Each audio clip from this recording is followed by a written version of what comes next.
Bonjour soir, je suis Edoui Plénaire de la nouvelle Radius Slip Ventre Presse. La nouvelle Radius Slip, regard propre sur l'actualité poitevine, nationale, internationale, intergalactique, en version texte, et Ventre Presse, la version vidéo. Et pas que de l'actualité, on fait aussi souvent des démonstrations, des raisonnements, de la philosophie, de la science, de façon vraiment niveau très haut, doctorat, niveau doctorat. Et d'ailleurs, ça tombe bien parce qu'on va parler aujourd'hui des docteurs, et en l'occurrence, spécifiquement des docteurs en médecine. Pourquoi cette vidéo ? Nous avons fait il y a 9 jours sur l'émission Le Café de la Presse sur Radio Pulsar 95.9, émission dans laquelle nous intervenons en tant qu'éditorialistes. Nous sommes éditorialistes, c'est-à-dire qu'on est vraiment des journalistes pro parce qu'on devient des éditorialistes. On donne notre avis. Et donc là, on donnait notre avis sur la grève des médecins généralistes, les médecins qui, du coup, revendiquent le doublement de leurs honoraires de 25 à 50 euros. Et c'était Yorigan, mon collègue, qui le faisait, et à la suite de ça, il a fait un développement un peu plus long dans votre presse, que vous pouvez voir, 28 minutes de vidéo, avec des calculs, il fait les calculs en direct sur Excel, comme ça il n'y a pas de tromperie, vous voyez vraiment, vous comprenez comment on fait de l'économie directement, des calculs très intéressants, vidéo très, très bien, enfin en tout cas sur le fond, sur la forme on peut en discuter, mais sur le fond. Mais après la conclusion politique qu'il donne à cette vidéo est un petit peu surprenante, déroutante, puisqu'en fait il soutient le mouvement des médecins, la grève des médecins, le doublement des honoraires des médecins, de façon presque pas critique, juste une petite réserve, mais assez marginale. Et donc c'est pour ça qu'on va faire cette vidéo pour réfuter un petit peu ça, parce que nous sommes sur une ligne marxisto-friotienne, et alors, rassurez vous, on va pas, comme on est marxisto-friotien, donc un petit peu stalinien, on va pas faire du fractionnisme trotskiste, hein. Donc c'est une vidéo de réfutation, mais de façon dialectique, hein, on va dire ça comme ça. Non, je me la pète avec des mots savants, mais on va dire de façon dialectique. Et après, je suis sûr qu'il va me faire une contre-vidéo pour répondre, mais voilà, Ventre Presse ne va pas scissionner à cause de cette vidéo de réponse que je suis en train de faire. On va reprendre un petit peu. Donc, quelle est sa conclusion politique? C'est qu'en gros, il faut soutenir cette grève, parce que les médecins n'ont jamais pas eu beaucoup d'évolution de revenus. Enfin, on n'a pas pris beaucoup en compte dans le tarif de la consultation l'histoire de l'inflation. Donc, du coup, les médecins ont peut-être perdu en revenus. Mais quand bien même, ils sont, ce qui est démontré dans la vidéo, dans les 10% les plus riches. Dans les 10% qui ont dans les 10% plutôt des revenus les plus hauts. Voilà. Et en plus, pourquoi il faut faire ça? Il n'y a pas que l'inflation, il y a aussi le fait que les médecins sont débordés et il faut du coup qu'ils puissent, avec moins de consultations, avoir le même revenu. Et donc avoir moins de consultations pour prendre plus le temps de faire des consultations et d'avoir des consultations de meilleure qualité que actuellement. Et ce sera un bon gage de santé publique de faire ça. En gros, il dit ça. Et aussi, les médecins n'ont pas d'évolution de salaire, d'évolution de revenus tout au long de leur carrière, comme ils n'ont pas une montée en grade salarial comme peuvent l'avoir les autres salariés. Alors, voilà. Alors, on va réfuter un petit peu, et aussi, dernier point aussi, avant que je commence la réfutation des arguments, Yorigan dit que les médecins sont des travailleurs libres et pas des travailleurs subordonnés. Donc, même s'ils gagnent beaucoup plus que nous, faut quand même les soutenir parce que eux au moins ont la chance d'avoir le travail libre et c'est pas, on soutient plutôt ceux qui ont les acquis sociaux plutôt que ceux qui les ont pas d'une certaine manière. Alors voilà, donc petit truc, un petit point peut-être que Yorigan a oublié, mais c'est que si on parle de faire des consultations plus longues, cette possibilité existe déjà, peut-être qu'il faut la faire un peu plus, mais il y a des possibilités que les médecins aient des consultations à 46 ou 60 euros pour des consultations complexes ou très complexes. Alors peut-être qu'il faut aller dans le détail, voir sur quel type de consultation on peut faire ça, mais globalement, si l'argument c'était d'avoir des visites plus longues de meilleure qualité, il y a cette possibilité de différencier certains types de consultations entre un certificat médical pour certifier que tu peux courir et faire 3 pompes et puis le diagnostic d'une maladie auto-immune. Bon, c'est peut-être en effet, on pourrait peut-être différencier certains actes. Ça c'est une chose. Mais bon, ça c'est pas forcément le nerf de la guerre de ce que je vais vous expliquer. Alors, pour clarifier les notions de travail libre, travail subordonné, je vais vous expliquer un petit peu le capitalisme en France au XXIe siècle en 2, 3, 4, 5 minutes.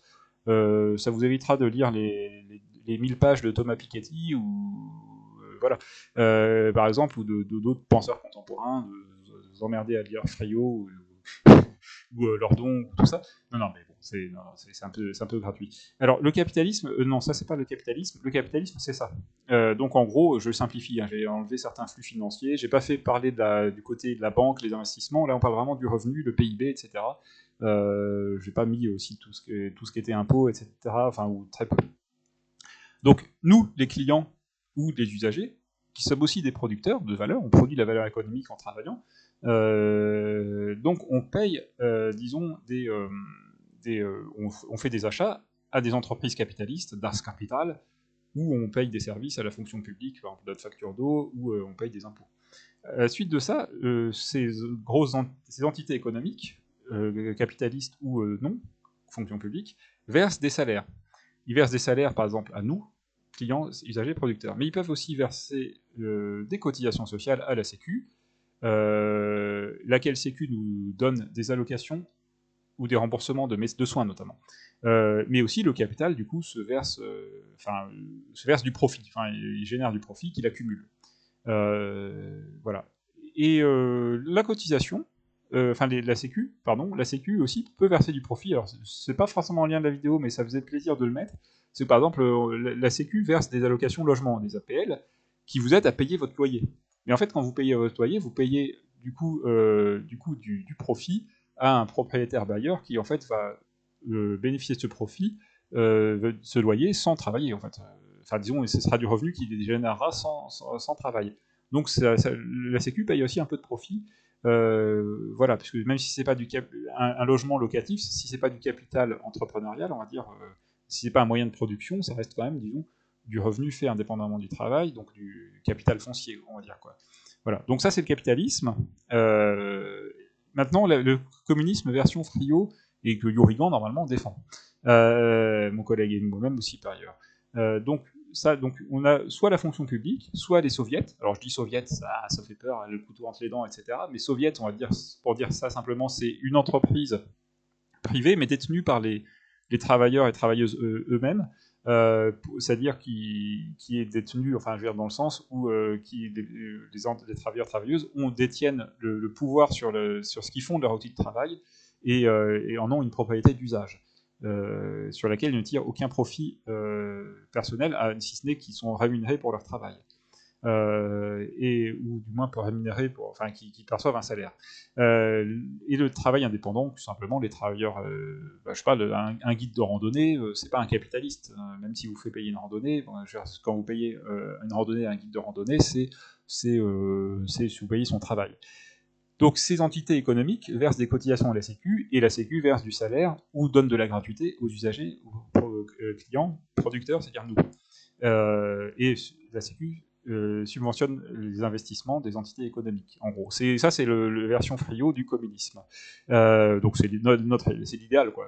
Voilà. Et il y a la version, on va dire, un petit peu le côté réformiste de la société, une société qui finalement qui est un peu la nôtre, hein, qui est pas très loin de la nôtre. Ça, c'est la version PS, disons, de tout ça. C'est en gros un truc où il y a quand même encore un peu de capital, mais il est un petit peu rabougri. Et puis il n'y a pas de soviets, parce que soviet c'est pas beau caca à Berck, mais on met des scopes, des gentils scopes, ça fait un peu moins peur que le soviet. Donc dans ce système-là, il y a toujours les clients, des salaires qui sont versés, des cotisations, la sécu, des remboursements ou des allocations, toujours par exemple, médical. Il y a un peu de profit, mais un petit peu moins que dans le capitalisme méchant, parce que c'est un capitalisme de gauche, mais il y a des gens qui taxent. Voilà, donc ça, on a clarifié ces notions. Donc, et maintenant, on va aborder le sujet des médecins, les médecins libéraux. Donc, on va faire un petit schéma pareil, hein, j'aime bien les schémas là. Là, c'est à peu près pareil, mais c'est un peu plus de la microéconomie, parce que le médecin est un petit peu une entité économique de microéconomie. Là, avant, c'était la macroéconomie, là, c'est de la microéconomie. Tu vois, là, j'emploie les termes déjà. Et là, il n'y a pas encore les flèches, mais on va les mettre au fur et à mesure, justement, pour que vous compreniez bien. Donc, le médecin libéral est une entreprise d'un point de vue juridique et fiscal. Un peu au même titre qu'un garagiste ou par exemple, on va prendre l'exemple d'un garagiste. Alors certes, les médecins, ils ont des pudeurs à dire ouais, non, on n'est pas une entreprise, on n'a pas de clients, on a des patients. Parce que c'est vrai qu'un médecin va pas, par exemple, vous dire je vous fais 2 consultations, la 3e offerte, ça il peut pas.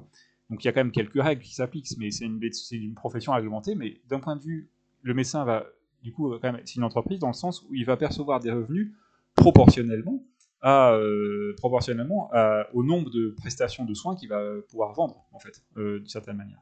Donc là-dessus, son revenu net dépendra vraiment du nombre de prestations de soins qu'il fera. La différence avec une entreprise, un garagiste, c'est que, disons, la sécurité sociale, donc l'assurance maladie, subventionne en fait d'une certaine manière les patients pour qu'ils puissent se payer les services d'un médecin. Faute de quoi, c'est sûr que les médecins auraient peut-être moins de patients, moins de clients, moins de revenus. Ça c'est clair et net, parce que les gens consulteraient peut-être un peu moins, ce qui n'aurait pas forcément toujours les moyens de se payer la consultation. Donc, alors évidemment, je dois faire simple, on va éviter de s'embarquer dans l'histoire des mutuelles, le fait que l'assurance maladie ne rembourse pas tout, etc. D'accord, hein. Donc le patient verse des honoraires au cabinet médical, c'est-à-dire, alors quand je dis cabinet médical, c'est vraiment le médecin, l'entreprise libérale du médecin, donc son statut juridique, hein, je ne parle pas du local, ça on viendra après pour cette histoire du local, c'est vraiment disons, voilà, il paye des honoraires, il paye sa consultation. Voilà. Donc la différence, mais donc je pense c'est une entreprise.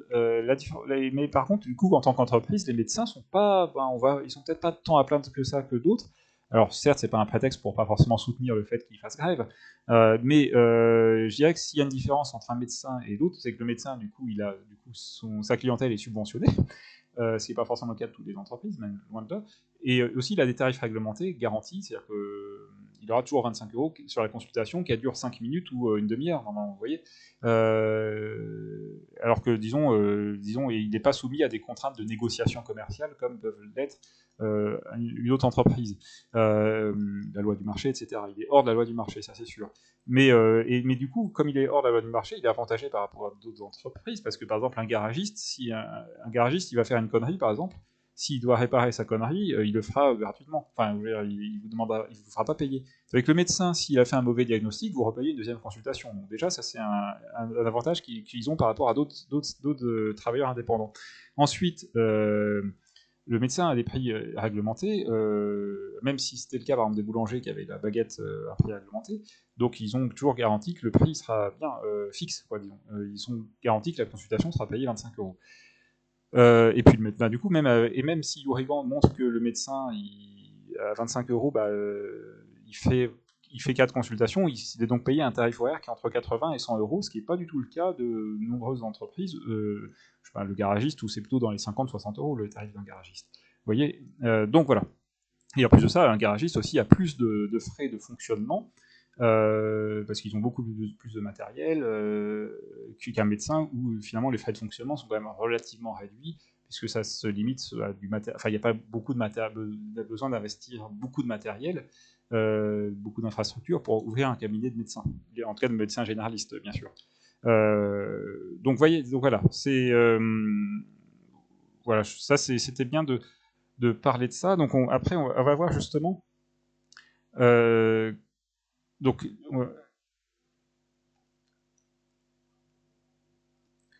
bon, désolé de ce cafouillage, j'avais perdu le fil, donc je reviens sur ce que je disais. Donc j'étais à mon petit schéma. Les médecins, du coup, donc c'est une entreprise, ils perçoivent des honoraires, tout ça.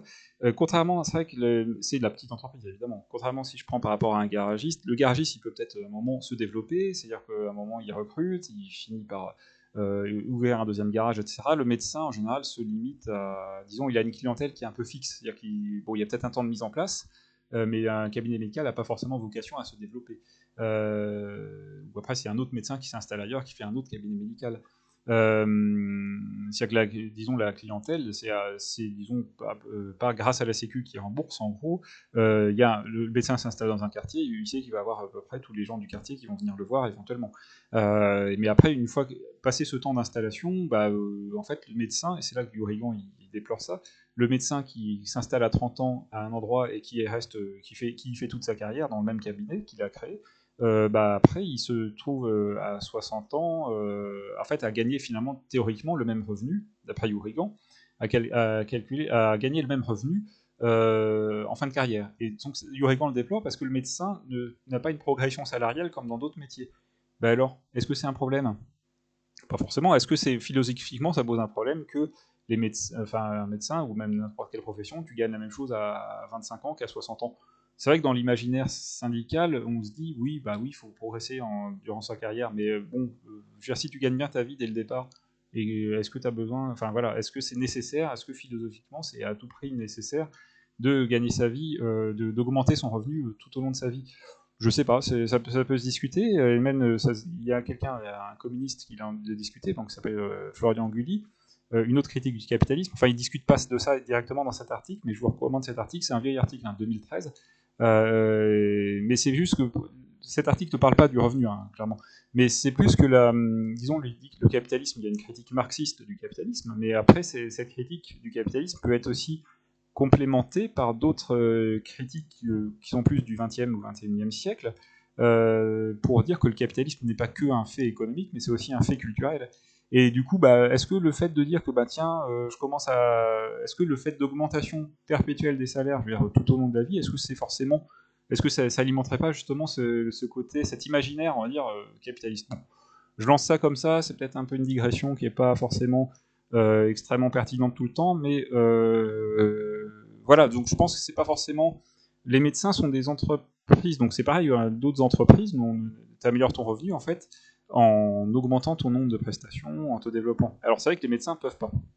Donc, et Yourigan dit que s'ils veulent augmenter leur revenu, les médecins, s'ils veulent augmenter leur revenu entre 30 et 35 ans, ils vont peut-être faire plus de consultations, donc bâcler leurs consultations, ou alors s'épuiser au travail et nuire à leur propre santé, donc à faire des moins bons diagnostics, etc. C'est partiellement vrai, mais c'est surtout assez faux dans beaucoup de cas, en tout cas dans le cas du système actuel capitaliste. Et je vais vous montrer pourquoi. Justement, on va continuer notre petit schéma sur le revenu des médecins. Donc on va prendre un médecin qui s'installe, on va dire qu'il s'installe jeune. Donc il crée son cabinet médical. Son cabinet médical perçoit des honoraires. Donc il va forcément y avoir des frais de fonctionnement. Donc frais de fonctionnement, un secrétariat médical, et d'ailleurs c'est peut-être là où justement si un médecin s'associe avec d'autres médecins, ils peuvent avoir un secrétaire ou une secrétaire mutualisée, et donc se faire des économies d'échelle, et peut-être par ce biais améliorer un petit peu le revenu, que s'il y a un médecin qui serait tout seul à gérer tout seul son cabinet. Mais après, bon, mais admettons un médecin qui n'aurait pas de secrétaire médical, de toute façon il y a quand même d'autres dépenses, du petit matériel, une table de consultation, des stéthoscopes, etc., quelques frais généraux, le téléphone et compagnie. Des consommables, genre je vais acheter, disons, de l'alcool pharmaceutique ou du papier absorbant. Le médecin va se former en séminaire, donc il faut bien payer le séminaire et les petits fours. Mais pas que le médecin, toutes les professions, c'est pas vraiment pour... voilà, il n'y a vraiment aucun sous-entendu malveillant dans ce que je dis présentement. Et le loyer du cabinet. Donc le loyer qui va financer le propriétaire du local de consultation. Voilà, une petite flèche avec des euros ici. Une fois que tout ça est payé, le cabinet médical, donc l'entreprise libérale, va générer du revenu net au médecin, et ce revenu net va induire des cotisations sociales qui sont reversées à l'assurance maladie. Voilà. Et à d'autres organismes de sécu, évidemment. Mais bon, là, on simplifie un petit peu. Donc voilà, donc là, le médecin, il a son revenu net. Donc ce revenu net, passé quelques mois ou peut-être 2-3 ans, il devient à peu près stable, puisque le cabinet est connu, reconnu, et les patients viennent le voir. Donc ce revenu net, Yourigan l'a montré, je ne reviens pas sur les chiffres, il est dans les 10% les plus, globalement dans les 10% les meilleurs revenus. Donc quand on a un revenu, on va dépenser pour acheter ses besoins. Ça, c'est le cas de tout le monde, encore que même certains salariés, ils ont du mal des fois même à subvenir à leurs besoins avec leur salaire, malheureusement. Mais bon, si on n'est pas trop mal loti, on peut aussi se payer quelques plaisirs, genre je me paye des vacances, une bouteille de vin, etc. Ça, c'est si on est plutôt dans la classe moyenne, quoi, en gros. Et ensuite, si on est plutôt dans les classes aisées, on peut se payer un peu du luxe, une belle voiture, des vacances aux Bahamas, etc. etc. Donc ça, les médecins, ils seraient là-dedans, ou même sans forcément aller jusqu'à un revenu de médecin, un ingénieur peut se payer ce genre de choses, quoi. Enfin, voilà, un ingénieur qui bosse dans un grand groupe, en tout cas. Voilà. Mais bon, à un moment, donc tu as 30 ans, tu fais ça comme ça, voilà, tu t'es installé, tu peux déjà te payer ça pas longtemps. Tu peux te marier. Et donc, te marier, en plus, les médecins, souvent d'une certaine classe sociale, ils vont se marier entre eux. Donc, derrière, quand tu as deux médecins qui gagnent des bons revenus en tant que médecin, après, derrière, à un moment, tu te dis, tu peux te payer du luxe, tu peux te payer 2 voitures, 3 voitures, tu peux aller manger au restaurant tous les jours, mais enfin, il y a un moment, tu n'as plus assez d'imagination pour dépenser, donc il te reste de l'épargne, donc de l'argent que tu vas accumuler sur ton compte. Alors si tu es un médecin de gauche, parce que ça peut aller que tu sois de gauche, que tu sois vraiment... tu te dis, je suis pas un capitaliste, donc l'épargne s'accumule, c'est pas moi qui ai choisi de faire la consultation 25 €, même avec une consultation 25 €, je gagne 6 000 € par mois, je pourrais dire, si j'étais vraiment dans un système sans règles, je ferais ma consultation à 12 €, je gagnerais 3 000 € par mois, ça me suffirait. Ça pourrait être ça, mais bon, évidemment, le système n'est pas fait comme ça. Donc, certains médecins de gauche peuvent, du coup, être épargnés malgré eux. Donc, cette épargne, in fine, ça finira par faire un héritage, quoi. J'ai un peu foiré ma flèche, mais voilà. Ça ferait un héritage. Mais, si tu es un médecin de droite capitaliste, avec un esprit, une mentalité de capitaliste, parce que le médecin n'est pas, d'un point de vue marxiste, un capitaliste, mais tu peux faire des placements. Et ça, ce que je dis, c'est pas forcément spécifique aux médecins, c'est spécifique aux gens qui, passé un certain seuil de revenus, ne savent plus comment dépenser leur argent et font des placements. Et donc le médecin qui fait un placement parce qu'il a un haut salaire, ce placement, ça peut être des assurances vie, etc., qui vont lui générer du revenu net. Ça peut être aussi des logements locatifs, il va acheter un immeuble, il va se faire placer ça, après il se dit comme ça sera pour mes enfants, ils hériteront, ils seront à l'abri du besoin, donc ça lui fait des revenus nets, des loyers, etc. Mais ces placements, ça peut être aussi, donc, puisqu'on parle d'immobilier, il peut aussi acheter un local de consultation. Acheter le local dans lequel il consulte, c'est-à-dire ou le faire construire, etc. Donc ça, c'est aussi un placement d'une certaine manière, c'est un investissement, mais qui va lui rapporter indirectement. Pourquoi ? Parce que, disons, le cabinet médical, disons, il y a un loyer dans le prix du cabinet médical. Mais là, que tu payes un propriétaire, ou des mensualités d'emprunt, mais si tu peux, et ça c'est un montage, tu peux aussi payer un loyer au propriétaire, mais si le propriétaire c'est toi qui perçois le loyer, donc ça te fait aussi du revenu net en fait. Et ça, alors c'est pas forcément spécifique aux médecins, il y a pas mal c'est un montage qui est un montage fiscal, social, qui est assez répandu, même chez d'autres entreprises, hein, d'autres entrepreneurs font la même chose, hein. Je leur jette pas forcément la pierre par principe, mais c'est voilà. Donc si le médecin il fait 6 000 € de revenus, après en ayant déduit des charges locatives, si il y a un moment avec son revenu il arrive à emprunter, parce que les banques lui suivront, hein, pour faire si son compte en banque est bien fourni, si après il achète un bâtiment dans lequel il met son cabinet, enfin son local, du coup, il peut se payer lui-même le loyer qu'il versait avant à quelqu'un d'autre, il peut se le verser à lui-même et ça lui fait du revenu, sachant qu'en plus le loyer c'est du revenu défiscalisé. Donc s'il a déjà 6 000 € de revenus nets liés à son activité médicale, mais qu'en plus dans ses charges, en fait, le loyer lui rapporte à lui directement et que le loyer ne fait quasiment jamais l'objet de cotisations sociales, du coup ça fait 1 000 € de revenus défiscalisés en plus. Donc, vous voyez, donc Lurigan a tort sur le fait que les médecins ne peuvent pas progresser de revenus durant leur carrière. Mais malheureusement, ils vont progresser de leurs revenus par des choses, on va dire, tiens, on va les entourer en rouge, non, on va les entourer en bleu pour montrer que c'est capitaliste, par le local de consultation, par de l'épargne, enfin, non pas par l'épargne, parce que l'épargne n'est pas, mais plutôt par le placement, voilà. Ça, c'est du capitalisme, et c'est de l'augmentation de revenus possible pour le médecin. Donc, voilà, donc est-ce que c'était une solution, disons, pour les médecins de dire que si on veut une médecine de meilleure qualité, il faut augmenter le tarif de la consultation? Je sais pas, en plus, et aussi c'est faire fi, disons, de la nature même du mouvement. Enfin, moi je cherche ici, les médecins généralistes réclament hausse des tarifs des consultations. À aucun moment, c'est rare qu'ils disent je fais ça pour payer pour prendre moins de patients et faire une consultation de meilleure qualité. Alors, certes, Lurigan, il dit que il est pour cette augmentation, mais en demandant la limitation du nombre de consultations. Mais là, je regarde tous les trucs, les communiqués, les articles, à aucun moment c'est marqué qu'ils revendiquent ça. Les médecins de dire je veux être payé plus pour faire moins de consultations. Enfin, ils disent ils le disent, mais c'est pas, c'est une promesse de. Je vais faire un exemple. Quand les restaurateurs avaient demandé l'abaissement de la TVA, c'était pour faire plus de marge en étant moins taxés sur le prix des repas. Ça, c'était dans les années 90. Donc, ils ont obtenu la baisse de la TVA. Du taux de TVA, c'est qu'au lieu d'être à 19%, ils sont passés à 5,5%. Mais après, quand l'État a remis la TVA à 10%, eux, ils ont réaugmenté les tarifs après. Donc, en fait, il y a beaucoup de médecins qui vont, du coup, se faire en fait, se faire beaucoup plus de revenus, et sur notre dos, puisque on est dans un système capitaliste où, du coup, ce sera nos mutuelles que nous payons, donc qui vont augmenter, ou nous-mêmes, parce que tout n'est pas remboursé par la Sécu actuellement.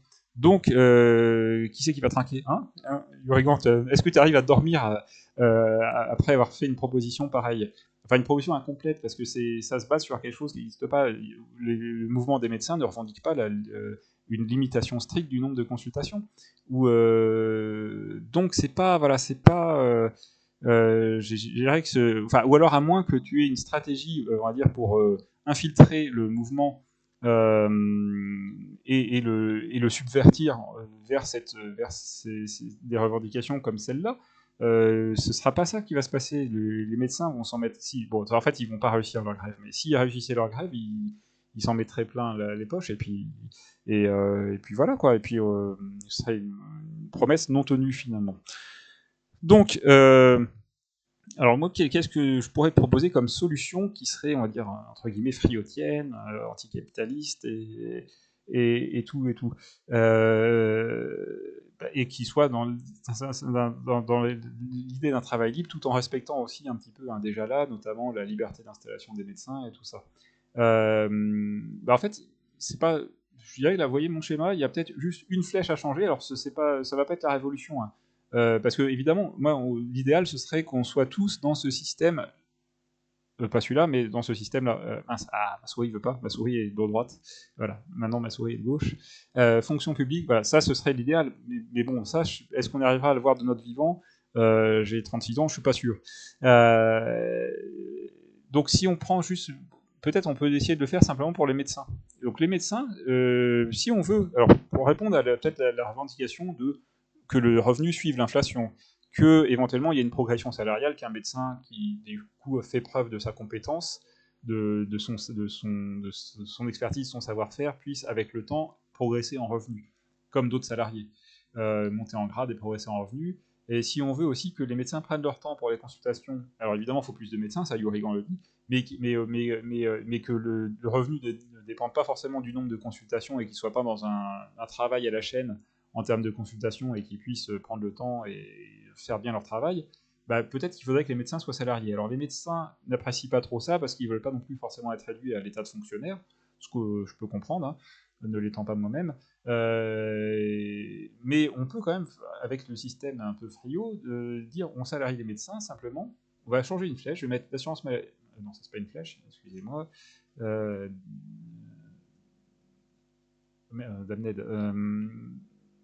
Voilà, voilà. Je fais une flèche où c'est l'assurance maladie qui va verser directement un salaire net aux médecins. Mais sans supprimer l'idée du cabinet médical. C'est-à-dire qu'en fait, on laisse la liberté d'installation toujours. Alors, je ne vais pas faire un sujet là-dessus, je pense ouais, mais les déserts médicaux, on va globalement laisser ça. Je ne vais pas rentrer dans trop de détails non plus, il ne faut pas déconner, sinon vous allez vous ennuyer. Donc on laisse la liberté d'installation, c'est l'assurance maladie qui verse des salaires nets à tous les médecins qui sont inscrits, etc. à l'ordre. Donc le patient continue de verser ses honoraires au cabinet médical, honoraires remboursés par l'assurance maladie, bien évidemment, et à 100% par l'assurance maladie. Les mutuelles, elles vont se faire voir. Il n'y a que les socialos qui veulent des mutuelles, ou les gens de droite. Non, les gens de droite, mais ils ne veulent même pas de mutuelle, ils veulent rien du tout. Mais voilà. Donc le patient paye ses honoraires au cabinet médical, le cabinet médical paye tous les frais de fonctionnement. Et d'ailleurs, moi je suis sympa parce que je laisse encore la possibilité aux médecins de peut-être se verser un loyer via le local de consultation dont ils pourraient être eux-mêmes propriétaires. Mais bon, là c'est pour un truc qui soit applicable rapidement, évidemment. Après, évidemment, on va mettre des lois pour interdire aux médecins de se payer des loyers, etc. Ou restreindre un petit peu aussi les revenus, des fois, pour limiter les salaires les plus élevés, pour éviter cette partie-là qui doit être socialisé, qu'il n'y ait pas de placement, qu'il n'y ait pas que l'héritage doit être socialisé, ce genre de choses, quoi. Évidemment. Ça, c'est pour... caca, pas beau. Donc ça, on peut essayer de le supprimer, mais par d'autres dispositifs. Et ça, c'est peut-être un combat de plus longue haleine, évidemment. Et ça, pareil, on veut pas. Ça, on veut pas. Mais admettons, mais même simplement, situation actuelle, on leur permet de faire des pas, de faire des placements, etc. Mais simplement, on leur verse un salaire. Sans augmenter le tarif de la consultation. On leur verse un salaire qui sera versé directement par l'assurance maladie. En fait, donc le cabinet médical paye ses frais de fonctionnement et après, une fois qu'il a tout payé les frais de fonctionnement, il verse le reste sous forme de cotisation sociale. Donc en fait, on socialise le salaire des médecins. Mais il y a quand même la liberté d'installation qui est maintenue, c'est-à-dire qu'ils peuvent choisir où ils font leur cabinet. Et puis même, c'est pas, je comprends aussi cette liberté d'installation, parce que moi, en tant que patient, je suis content d'aller dans un cabinet qui peut être, on va dire, plus agréable d'aller dans un cabinet qui ressemble à une maison, où on se sent plus chez soi, c'est plus cosy un cabinet médical que d'aller dans un hôpital froid, grand, avec des couloirs pas possibles. Vous voyez, donc je trouve ça bien, par principe, la liberté d'installation, c'est pas forcément un truc qui est gênant en soi, voilà.